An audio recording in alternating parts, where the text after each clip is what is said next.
Ngayong papalapit na ang Disyembre, naghahanda ng ilang bus terminal sa inaasahang dagsa ng mga pasaherong babiyahe para magbakasyon. Live mula sa Dagupan City, may unang balita si CJ Torida ng GMA Regional TV. CJ.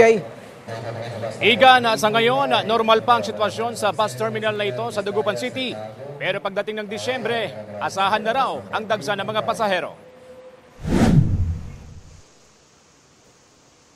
Biyaheng Mabini, Pangasinan si Jamaica. Pumapasok siya sa isang review center sa Dagupan City at lingguhan siyang umuwi sa kanilang bayan. Nasanay na raw siya sa biyaheng umaabot sa mahigit 1 oras.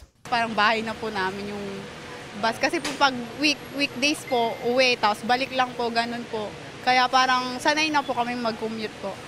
Ayon sa pamunuan ng bus company, handa na sila sa inaasahang dagsa ng mga pasahero ngayong holiday season. Posibleng tumaas ng 50 hanggang 60% ang volume ng pasahero pagpasok ng ikatlong linggo ng Disyembre.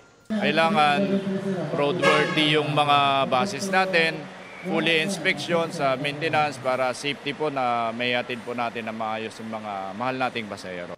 Nasa 113 ang bumabiyaheng bus unit ng kanilang kumpanya na nakabase sa Dagupan. Ito ang mga bus na biyaheng Baguio, Cagayan, Isabela, Zambales, Caloocan at Pasay. Idagdag pa ang bagong lunsad na minibus na biyaheng Bolinao.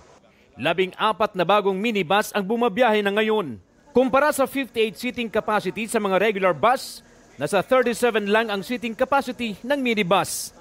Fully air-conditioned, may air suspension at mayroon ding CCTV.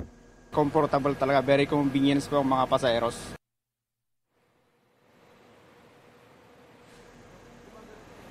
Igan, nasa 15 to 30 minutes ang trip interval ng mga bumabiyaheng bus sa ngayon. Pero pagdating ng Disyembre, bababa ito sa 5 to 10 minutes trip interval. Depende pa yan sa passenger demand. Igan? Maraming salamat CJ Torida ng GMA Regional TV. Igan, mauna ka sa mga balita, mag-subscribe na sa GMA Integrated News sa YouTube para sa iba't ibang ulat sa ating bansa.